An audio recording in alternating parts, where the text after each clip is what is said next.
Plus News Updates.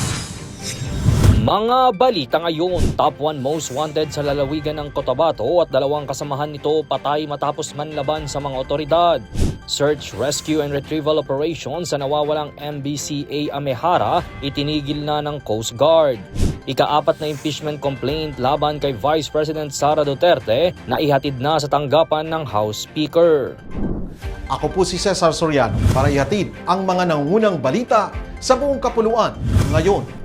Patay matapos manlaban ang itinuturing na top 1 provincial most wanted person at dalawa nitong kasamahan matapos mauwi sa engkwentro ang pagsisilbi ng warrant of arrest sa Purok 6, Barangay Kilada, Matalam, Cotabato kaninang umaga.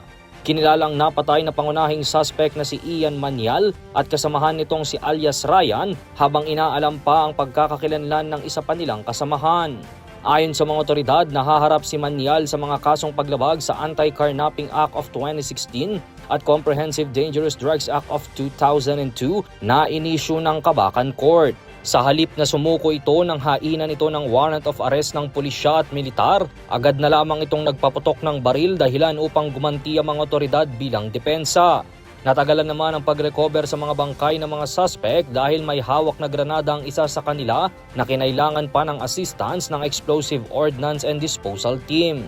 Nagsagawa na rin ng clearing operation ang pinagsamang pwersa ng PNP at Philippine Army upang matiyak ang kaligtasan ng mga sibilyan sa nasabing lugar. Formal nang itinigil ng Coast Guard District Southeastern Mindanao ang search, rescue and retrieval operations para sa mga pasahero at nawawalang motor bangka ng MBCA Amehara matapos ang halos isang buwang walang tigil na paghahanap. Ito ang inanunsyo sa press conference noong February 18, Miyerkules. Gumamit ng lahat ng available na barko, eroplano at coastal monitoring assets sa mga otoridad batay sa galaw ng alon at lagay ng panahon. Isang survivor lamang ang nailigtas habang wala ng iba pang natagpuan sa kabila ng pinalawak na search areas at tuloy-tuloy na interagency coordination. Ayon sa Coast Guard, exhausted na ang lahat ng operational options kaya opisyal nang isinara ang aktibong misyon noong February 18, Miyerkules. Nagsimula ang paghahanap noong January 19 nang nakapagpadala pa ng mensahe sa mobile phone para humingi ng saklolo ang isa sa mga pasahero at nagpadala ng litrato. 16 ang sakay ng bangka, 6 na katawan ang narecover habang 9 ang nananatiling nawawala. Opisyal lang na i-transmit sa tanggapan ni Congressman Faustino Boje III, Speaker ng House of Representatives ngayong February 19, Huwebes, ang ika-4 na impeachment complaint laban kay Vice President Sara Duterte matapos itong tanggapin ni Cheloy Garafil, House Secretary General. Ang beripikadong reklamo ay inihain ni Attorney Nathaniel Cabrera at inendorso ni na Congressman Bienvenido Benny Abante Jr., Chair ng House Committee on Human Rights at Francisco Paulo Ortega V, Deputy Speaker.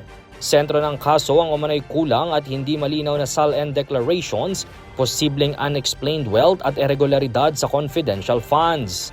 Hiniling ang forensic audit ng bank records at ari-arian kasabay ng pagbusisi sa questionableng resibo at COA findings. Nasa Kamara na ang reklamo para sa kaukulong pagtalakay ng House Committee on Justice at pagdetermina kung ito ay iaakyat sa Senado para sa paglilitis. Para sa Kidlat News Channel, ito si Jai Reyes, nag-uulat. Ako po si Cesar Soriano, kasama nyo sa bawat pagputo ng balita.